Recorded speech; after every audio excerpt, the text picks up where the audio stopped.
With that being said, That hurts your feelings, though. what's that? What's that? Bill Belichick and Robert Kraft and the Patriots. I mean, what went on with them? It hurts Not, your not feelings not big even time. not even just like again, like I said, right is right, is wrong. You I know, got it you. don't matter if it was somebody, if it was a black person, or it is what it is. Like my thing is this: I don't like where the get back folks try to get you where they know it's gonna hurt you. Regard like they trying to Right, rewrite history. You can right. say everything you want, but if we put these rings in your face, you're gonna be blinded. And it's That's like, right. hey, but all right, I can still hold you from this.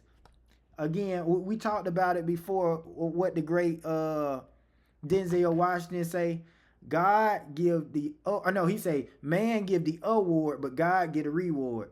Belichick, Mm-hmm. Brady, they already gonna won. So the Hall Right. of Fame, and this is why I really like what Ocho Cinco said.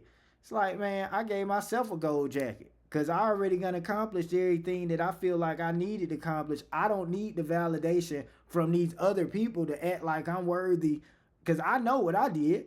And Mm-hmm. having that attitude as an individual, it don't really matter what color you are. It's gonna get you further in life. And That's huge. that's a good transition.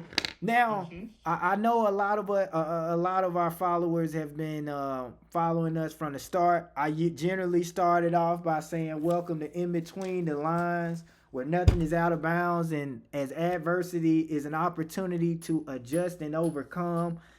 And I'm your host, Savon Williams, my co-host here, Joe Hamilton. We want to let it be understood that this is not a sports show. It could be confusing because we love sports and we talk about sports so often, and me and Joe has went back and forth behind the scenes, even alluding to steering from or steering to it, and because you know, and Joe, I even want to ask you a bit. How old was you when you first started playing sports? Oh goodness. Five. 5 years old to now, what, Not 49? 49, and not well, I'll be 49 in March. Don't Okay, put me there 48, yet. 48. Yeah. No, it's all good. But again, not organized sports, and that's what I love about your journey, Vaughn, and uh, Tia, our sis, and everything like that, because not organized sports. I didn't play organized sports till I was in seventh grade. Oh, What wow. we did, oh yeah, what we did was old school. We watched the game and then we went out in the backyard and played the game. So tackle man with the ball, throw him up, bust him up. I don't want to say the other thing, smear the whatever. So I don't want to do that. But that's how I grew up. I grew up basketball the same way, watching Michael Jordan, watching Magic Johnson, watching Larry Bird, and then as soon as the game was over, we went out and played hoops. So organized ball, I didn't get involved until seventh grade. No, no little league, uh, um, no rec ball Right. until seventh Until grade. So seventh it's a little grade. bit And different. But I reverse for played me, when sports. we Yes. started, I started playing football at 3 years old, See, yeah. organized at 3 years old. And Tia was playing basketball no less than five. She was on. Like Right. we was on. So me, Newberry, yeah, we've been playing. So it's safe to say, me being 33 now, for the last 30 years, sports gonna been a part of our lives, Oh, and for you, absolutely, 40 absolutely, plus years. So absolutely. we just want to I say that to say for our audience, it's not easy transition not to talk about sports, especially for you. But for me, I've learned more so how to veer away from it. But we just want our audience to understand that the things you can allude a lot of things to sports, or specifically we talk about football. Obviously, you know, for your college football days, or even winning the Super Bowl with the Buccaneers. Everybody that watched arena football, they would know back with the Orlando Predators and the success you Right. had from there. But it's a lot of what's the word? You can integrate what you learn from sports into life. And when I say that this is not a sports show, this is a life show. That's what I want, and we're gonna continue to demonstrate when we talk about in between the lines. But I want to ask you this, Joe. Um, what is something? football teaches this life lesson that nobody talks about, and I want you to reveal in regards to football and life. What do you feel like that football provides, or what life lesson it provides that other people may not necessarily think of it that way? Goodness, I'm really prepared for this, and you know, I hadn't talked about it like that. But I will say that my mentor, Coach Bill Curry, um, wrote a book, and it's a football book, but it's more so life skills book. And he said football is life marked off at 100 yards.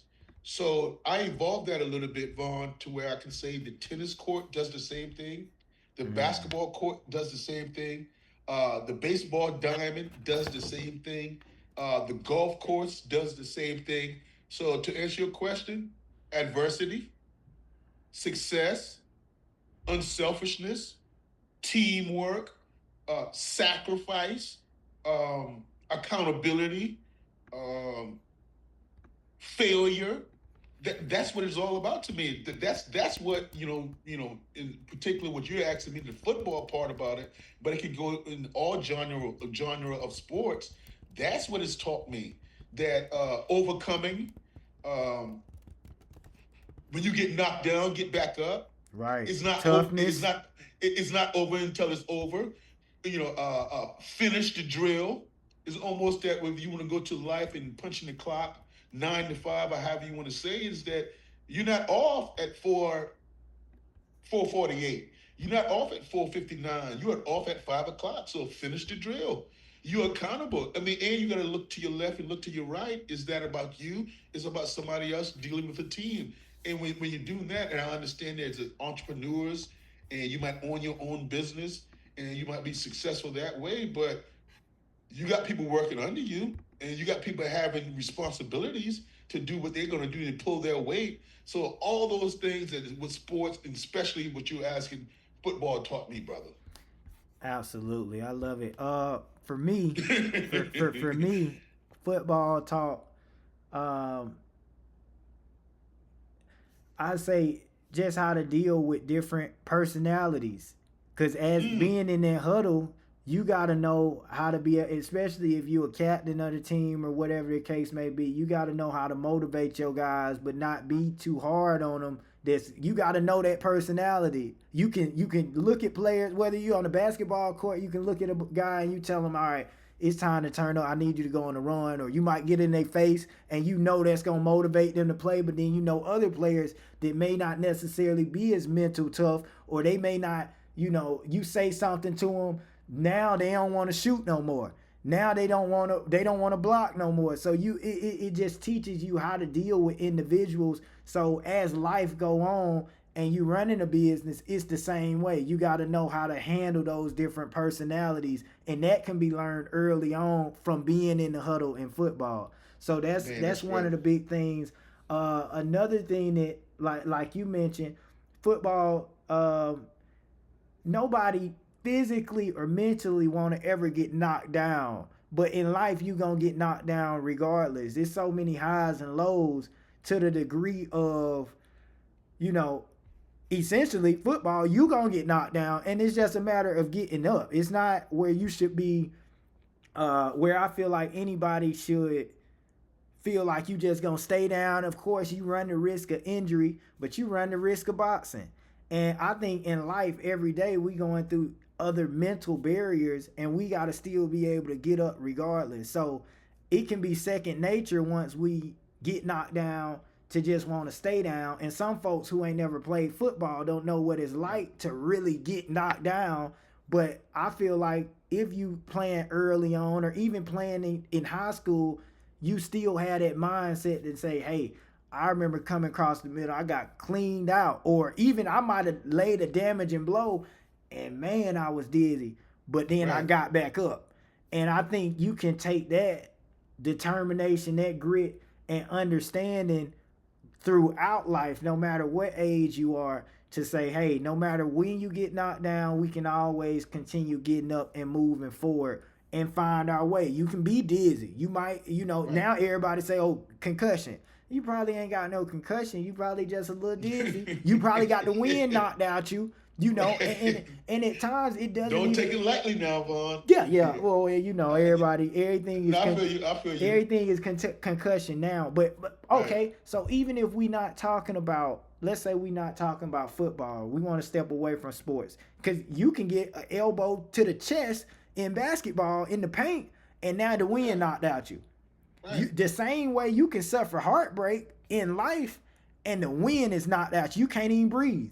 So it's On a baseball diamond, anything, in the dime, anything. yeah. And I want to say, something real quick that came into my mindset. Have I ever talked to you about the Foxhole? Because I didn't even mention when you was asking about football. The number one, what I learned is leadership. That's in Mm-hmm. all aspect. I mean, that's huge. And the reason why I brought up leadership is because the Foxhole. What I've learned is that nobody wants anybody talking to them where their parents are white. What I mean by their parents are white, you're the outside pointing that any realm, whether it's finance, any business, doctor, whatever you're going to do in the world outside of sports, right? Nobody wants you to be pointing at them outside the foxhole. Right. When you get in the foxhole, they would love for you to direct them. You can tell them anything you want to do, but make sure your pants is dirty. Yeah. That's it. Because it's almost to the point to where, have you done it before? That's it. Yeah. Have you done it? But you're telling me to do something, and you saying this is how it should be done. Are you reading? Are you a newspaper guy? I mean, that's where you get all your information. YouTube channel, or have you done this Do before? you got the So experience? yeah, so that's a part of the leadership in the foxhole that I love so much about in general, life, not Right. necessarily football like we're talking about in life, because are you willing to get dirty and are you willing to lead that way? Because nobody want to follow somebody that is clean on the outside, that hadn't got their fingers dirty. I think a good one liner is in regards to, are you a boss or are you a leader? You know, bosses are what you just said. Nobody want a boss. Don't nobody want, oh, do this, do that, do this, do that. Leaders is gonna demonstrate and give examples and say, hey, this is how it's done. If you not here, it's gonna get done regardless. And they can lead from the front or they Right. can lead from the back, meaning they don't have to micromanage you. I've already That's showed you right. how to do it. That's right. Boom. I know some people like they handheld and they need to be micromanaged to get the goal. Then you got other folks that don't, hey man, Right. you already gonna show me. Don't come back over here again. Don't say it again. I'm cool. So again, it's identifying the personalities of the individual and seeing what's the best way to reach the goal. In life, at the end of the day, it's all about reaching the goal. If the goal is to win, you know, if you're a general manager, you want to get the right talent in there. You want to get the right coaching staff in there so you can be a successful organization, such as the Patriots, such as what the Warriors is instilled in baseball, what the Dodgers been able to do. You know, things like that. So it's And to your point, what you just saying, just like Ford in Detroit, Michigan. yeah, So for a Chevrolet, anything outside of, I mean, anything as far as making money outside yeah. of just sports in Apple, general. yeah. Apple, Like thank you. any big Google. Google, Yeah, yeah. yes, yes, yeah. It's transparent. Like again, we so often can give analogies for sports, but we can give analogies for other things to make our point. But we Right. want our audience to understand that you can pick any situation and pull a We're not life lesson. limited. Yeah, we are not limited, but I'm just Right. saying, even in their eyes, I want them to start looking at situations and pull a life lesson out of it. Whether it Right. be something negative that's happening to somebody, and I'm like, it's like, okay, if we transition to situations, you know, I dislike talking about the great Nipsey Hussle, or even talking about Young Dolph, or talking about Takeoff, and it's like it's situations that occurred, trouble out here in Atlanta, where if you don't take that life lesson from it, you know, it's like almost like they passed in vain, because you Mm. gotta understand your surroundings and understand. Boom, when you talking about trouble, you don't want to get caught somewhere you don't supposed to be. Same thing with Young Dolph. If you know they hating, then it's not saying being scary. It's just moving smart or moving correctly. Mm-hmm. Takeoff being caught in the gambling. How he wasn't even gambling. Sometimes you're in the wrong place at the wrong time, and for me to see it and just be like, okay, I ain't gonna be there. Why? Because this situation already happened to somebody that's not as known as me. So why can't it happen to me? And you don't ever want a situation for it to be uh until it happened to you, then you in it. So I Right. take different things, whether it's sports, whether it's things that happen to entertainers or just life in general, and we try to apply it. But I do want to say something in regards to sports, and this can allude back to what we talking about. What Coach Prime has been doing, because we forgot to talk about this an episode previously, planning to Mm-hmm. issue fines for players for misconduct. So some of the fines include you late to practice is $500. If you don't show up, no show is $2,500. If you late for meetings or film, $400. Late to conditioning, $1,000. If you no show for meeting or film, $2,000. No show for conditioning, $1,500. Late to treatment, $1,000. No show to treatment, $1,500. Mm. Violation of team rules, $1,000 to $2,500. And public or social misconduct ranges anywhere from $2,000 to $5,000. Joe, what is your thoughts on this? And I'll say this is a prime example for me of how Coach Prime is using football. He has these players to Yes. teach them life lessons because I think they are going to appreciate this much greater once they out of Colorado or once they are 10 years from now, because it's just teaching them accountability. But what's your thoughts on these several fines that Coach Prime, Deion Sanders, has in place for Colorado football to keep players from misconduct and being absent or tardy? Um, Vaughn, I'm not going to contradict myself. I didn't like it at first, but I love it now because I did my research. And the reason why I love it now is because um, I'm going to call it a kitty. So when that money is gathered or that money is paid up, that money's not going to the school, my brother. That money's not going to the finance department. That money is not going to Deion Sanders' pocket. That money is collected by the team. That money is held there to wherever they need. If they want to go on a field trip, if they want to have gatherings, or somebody's in need, or somebody's family, or somebody's having a troubled time or having something. That's where that money is going to. So that's not in. That's the misnomer that I had that I wanted to clear up for our listeners right now is that yes, you can do that. Yes, you can do that because again, you're not taking that money from those guys' pocket and it's going to Deion Sanders' pocket at all. So when you look at it, and another thing I want to say, Vaughn, is that the seniors put this in play. Mm. So it's 12 to 15 of those guys that they wanted this fine implemented. They came up with the $1,500, the $500. That's what the seniors and why I love that so much because it teaches everything we just said about football and life: accountability, being on time, representing yourself the right way, not sagging your pants and all those type of things. That's life. That's if you want to get a job on the outside, if you want to do something as far as a productive citizen outside of playing sports.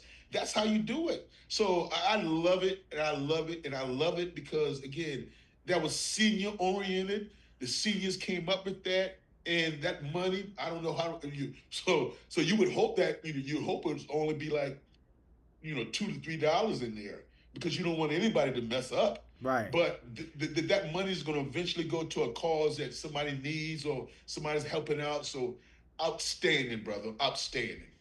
And it just talks about if we discussing a level of servanthood that they should know as well. Because even if you do go make the pros, it's always about giving back and how you can benefit other people Right. other than just entertaining them. So definitely salute to Coach Prime. Like I said, just Salute, always man. spearheading if it's not one thing, it's another that he doing that can be that's not always talked about, or it might make headlines for the very a few other reasons. But that's the first time I heard that in regards to what you just revealed, that the fines is not going to the school, that is going No. for a positive cause that could help Well, it's in the others. kitty. It's in Yeah, the yeah. bowl. It's in, yeah, it's in the pot. So yeah, yeah. So you can Yeah. use that money and start a nonprofit or go to family members of a walk on or something like that. So Or feed the homeless. oh, exactly. So it can just Yes, go into absolutely. servanthood. And being that we are talking about prime fines, we talking about how sports or football specific has taught life lessons.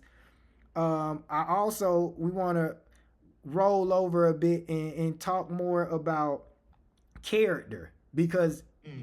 that's something that we can speak on in regards to Prime right now.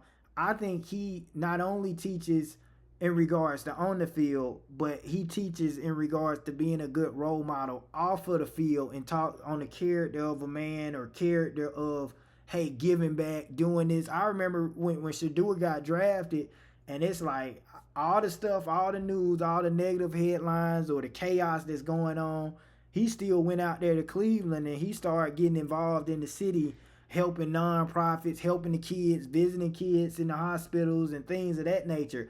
Like as soon as he got drafted.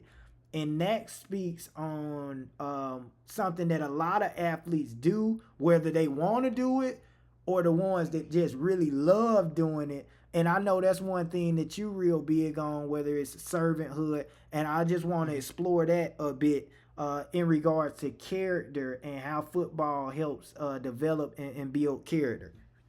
Well, that's a great one, Vaughn, because you don't have to be perfect in that situation. That's the whole thing. When you brought up prime time, and I'm not gonna talk about his flaws and all that. David in the Bible, Moses was a murderer, or he murdered somebody in the Bible, all those type things, and you would say that Prime has outstanding character, right? And I agree with that, no doubt about it. However, this is a guy that was divorced 3 times, right? So however that went on his family, or however that did somebody cheat or whatever, we're not going to get into it. But your character doesn't define you when you mess up.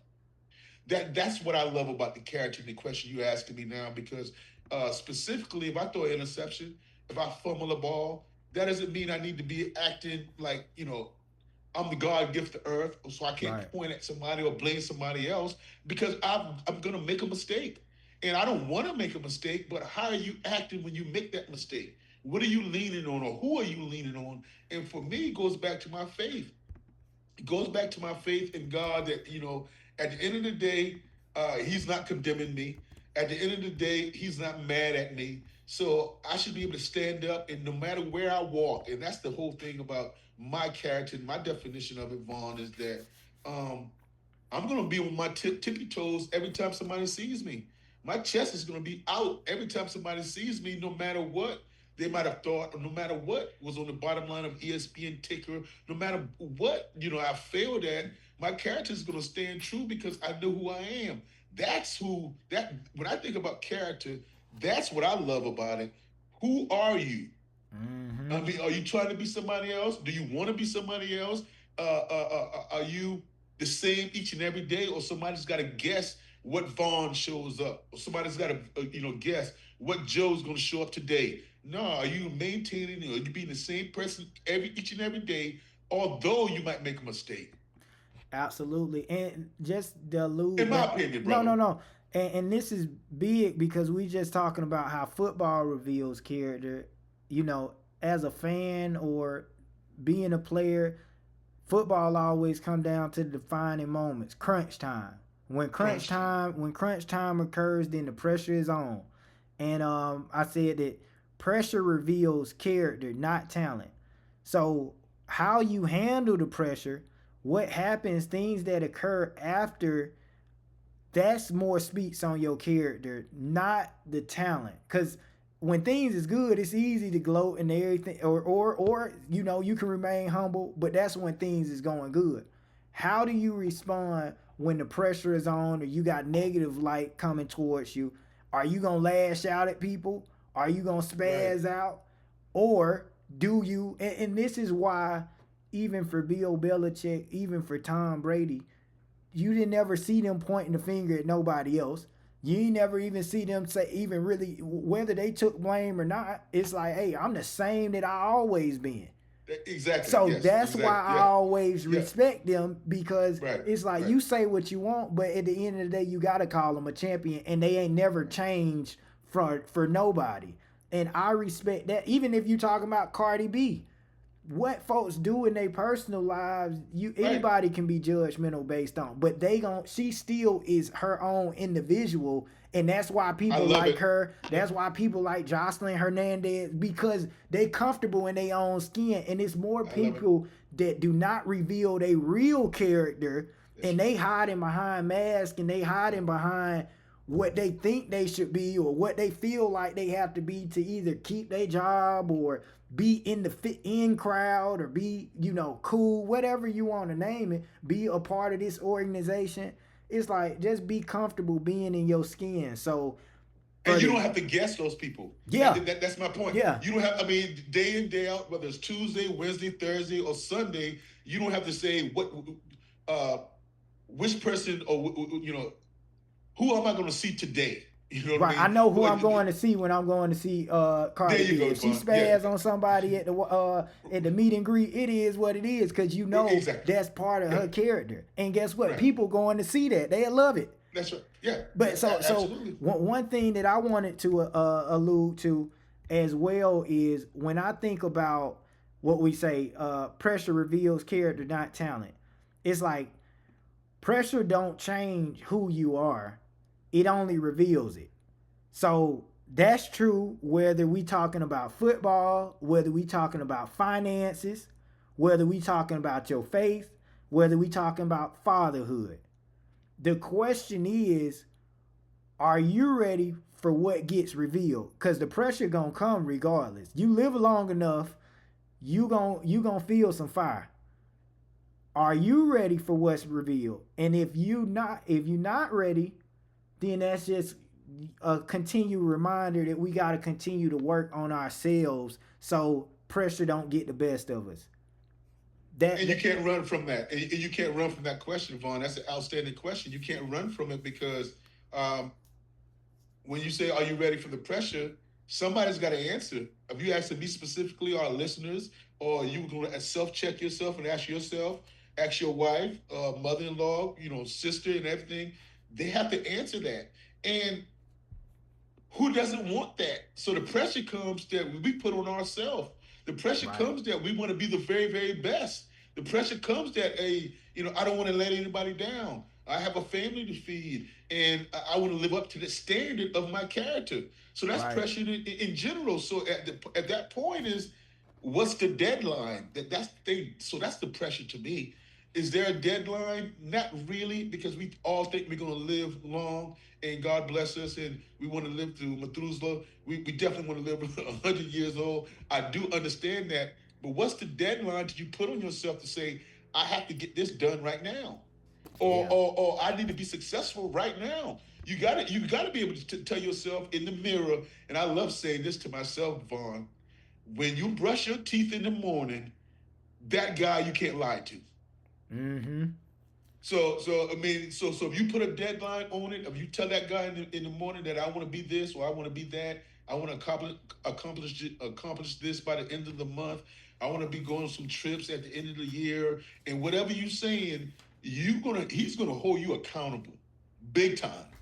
That's the pressure. That's the character pressure because we all know what character is. That what are you doing when nobody's looking?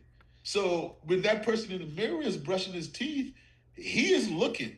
That's the pressure. That's the deadline because you told him something last month that you didn't come to fruition with. You lied to him. yeah, So if you don't put pressure on yourself and you don't have a deadline on it, I'm not talking about a deadline to say I have to do this or I have to do that.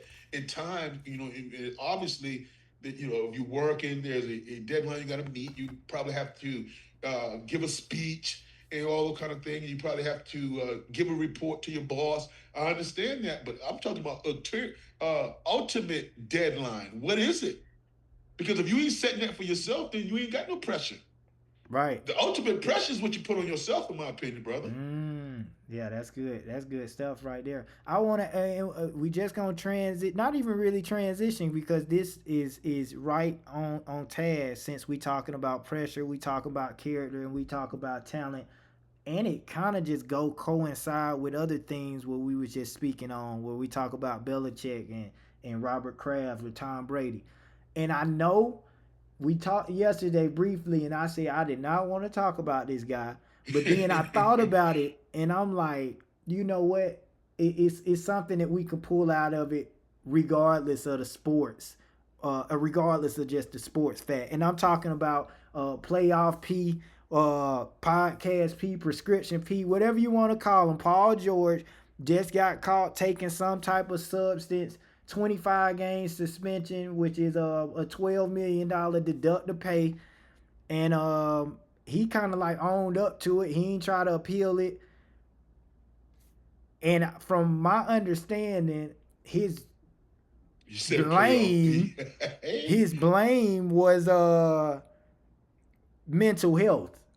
So now when we talking Oh, about, you ain't heard that, you ain't heard he gonna I didn't contributed see to. mental health. I didn't see him say that. Yeah, Okay, yeah. next. He Yeah. said he was taking some for mental health. Like Mm, this is what it was. Like he's taking some for mental health. So now we talk about again talking about pressure and talking about now the pressure on the character. It kind of feel like a cop out. It kind of feel like a cop out. Some people and you, I would love to ask Skylar this. I ask him. I ask Lawson.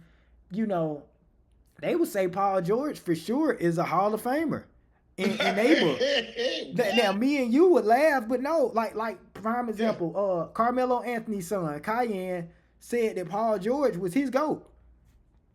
And he wasn't joking. And that's where I get confused, and that's where I say it's a disconnect between the youth and our age group when it come to winning. Yeah, he might have the talent. I want to put some in your mind right quick. I want to put some in your mind right quick. You don't remember when Carmelo Anthony played with the OKC, right? Yeah, I remember because Paul George was on that team. So that's what probably Cayenne is doing, and he grew up around that, and he was seeing Paul George every single day. He was It only could be there that, one Vaughn. year. Go ahead. No, He no, was no. I'm only there saying it one could be year. that. I go ahead. I was just mentioning that to you, so it could be that. That's all. But I would say this. I would say this, and go ahead and finish your thought. Finish because I got something to say about this. Uh, Again, I ain't here to bash Paul George. Like I said, we literally talked about it last night when you mentioned. I said, man, I'm not talking about Paul George. You know, I only want to talk about winners. But Paul George got the talent. I will say this to just keep it on a positive note for him. Paul George talent, um, he has done individually accomplished everything he can do talent wise. Shoot, he can score on all three levels, mid range game, Two but way player. mentally has always been a question. His mental toughness has always been a question. He'll lock you up, play D. He can rebound if need be. He gonna had to fight injuries. I'm not giving him a pass for this mental health, but I think it's a good transition after you give your thoughts on it. Just talking about how athletes deal with mental health and how mental health is such an importance. But I wanted to know just salute to Paul George. Like May said, we wish him the best, and if we hope he get the help he need. That's all I can say on that situation. But I don't want to really talk too much about Paul George in a sense, because I get um, nah nah. uh, I'm gonna be careful with my words, Vaughn. I'm gonna be really, really careful with my words. He knows about the trigger points. He knows about it. He knows that if I wouldn't say I don't know Paul George, but it's almost like a concussion that when I've been playing football and I've been, and somebody ding their head, and like you said earlier, they got a little dizzy. They know the signs, so they're gonna keep their shades on, and if they don't want to play, they're gonna say, "Hey, man, the sunlight bothers me, or I'm stumbling a little bit." They know the trigger words, Right. so I can't talk about Paul George because he used the mental health. right? So we have to have a sensitive side to that because it's real. So that's my opinion on it, Vaughn. My opinion is that Paul George knows that he got caught 25 games, and whether he was doing that for his mental health, I don't know. God bless him. But he knows that I can't touch it the way I want to touch it. I can't call him playoff P. I can't call him soft. I can't call him missing in action. I can't say that he's been on 1,000 different teams when he says that is mental health. So, in my opinion, that's what he's using to back us off.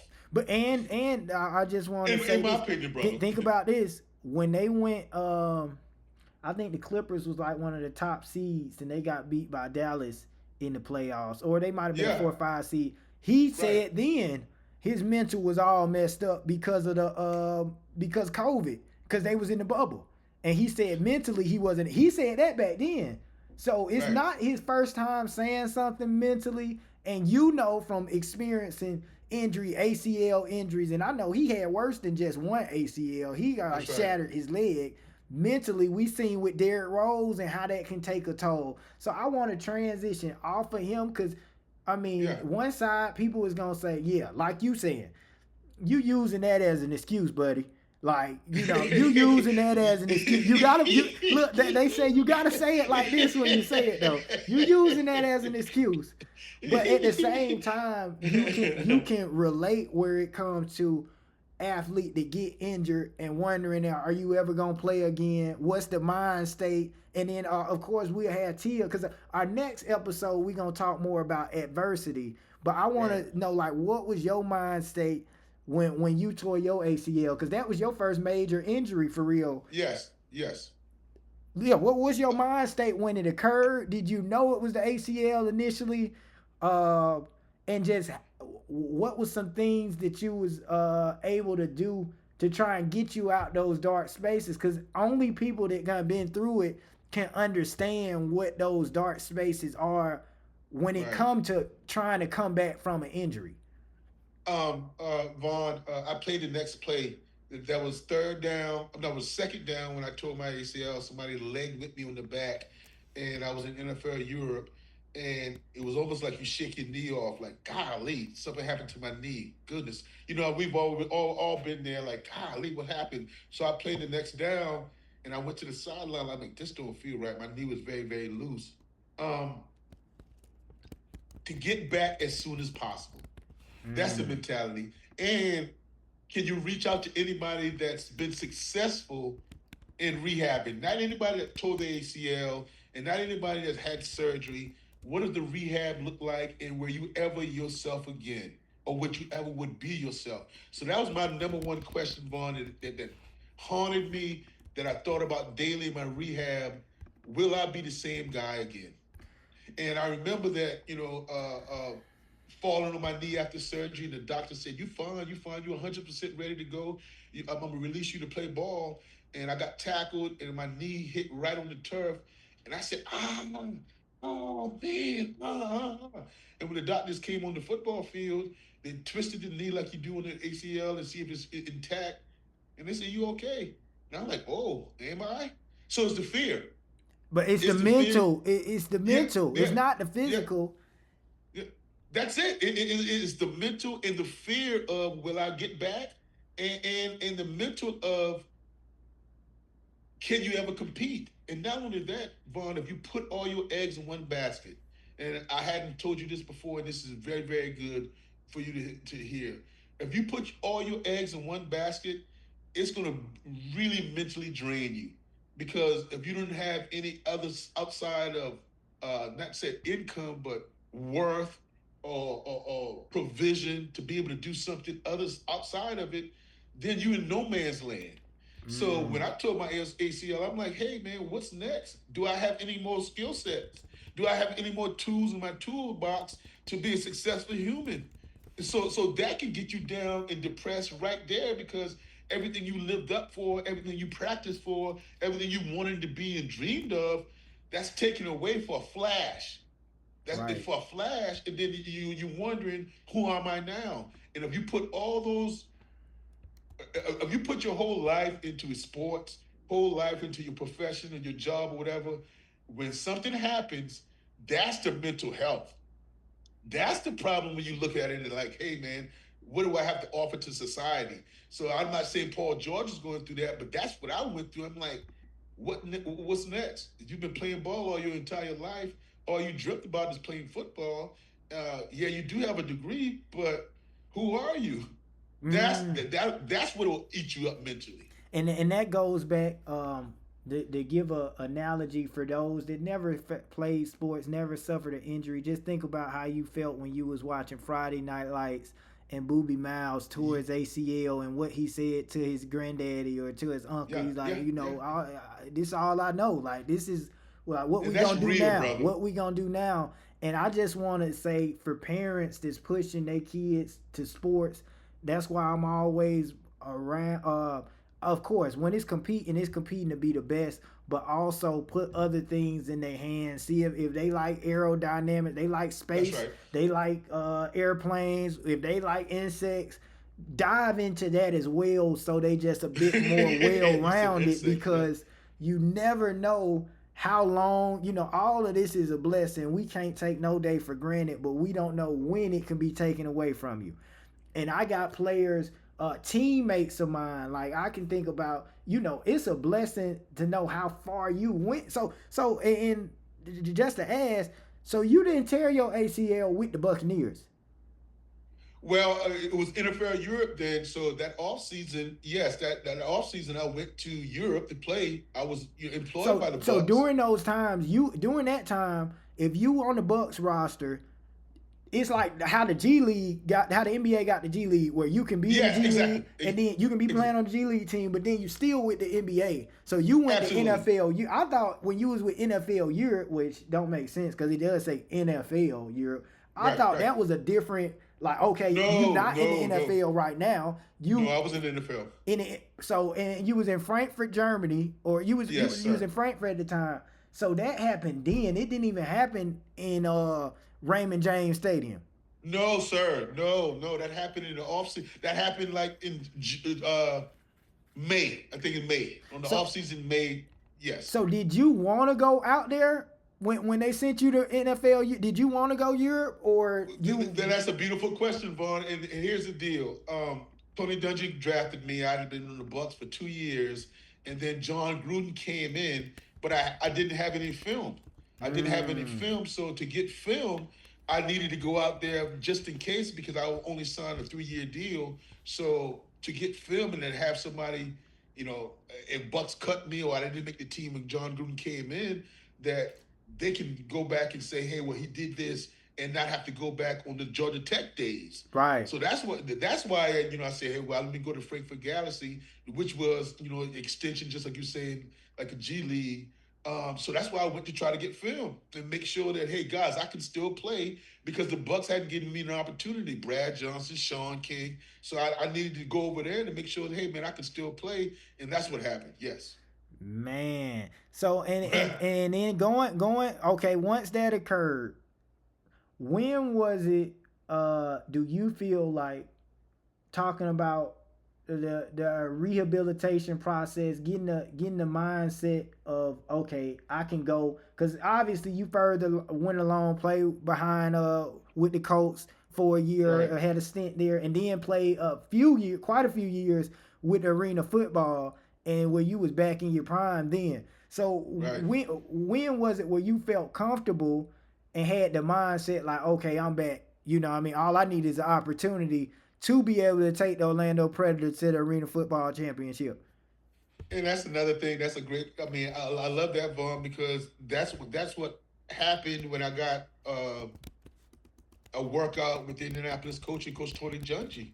After my first season with the Orlando Predators, um, they invited me in, went for a workout, and they signed me. And a beautiful thing, even when I want to go back to that character situation, the reason why I went to Orlando or got that opportunity is Jay Gruden, John Gruden's brother. Brother. Mm-hmm. Yeah, he said that he loved the way I carried myself in the building. He said that when I get a chance, that I would want that guy to lead my football team because he's an all-time arena great as well. But the way I carried myself in the building is why he offered me that opportunity to go to Orlando and produce some of the arena football deals. He said when guys came around that I was dressed nice and I was always, a student in the game. I was, being first in, the last out. So that is what he loved about me.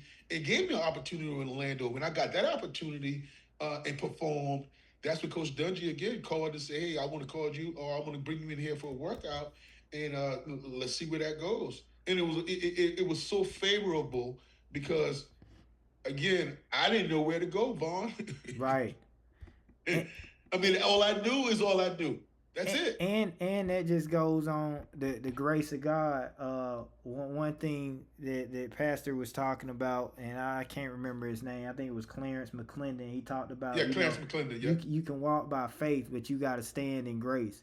So if you didn't display good characteristics or good character during this time where you was a backup or feeling like you're not getting the opportunity, or if you was pouting or act like Antonio Brown, then you right. ain't getting no more opportunities. So that alluded and prolonged your career to where you was able to see success, still travel the like I said, I remember going to Yeah. Vegas for the Right. Arena Football Right. Championship. We Right. used to be Right. in Orlando like every 2 weeks. So that helped prolong. So I say all that to say, to bring it back here for the youth, for adults, whomever it may be, your character is gonna open doors. We understand that pressure Yeah. reveals uh character, it don't reveal your talent. And again, if we talking about football, whether we talking about your finances, meaning if you don't know how to budget $1,000, if you get 100,000, you gonna burn right through it. That's right. We That's talk right. about, you got players like Odell Beckham who say $100 million ain't enough money.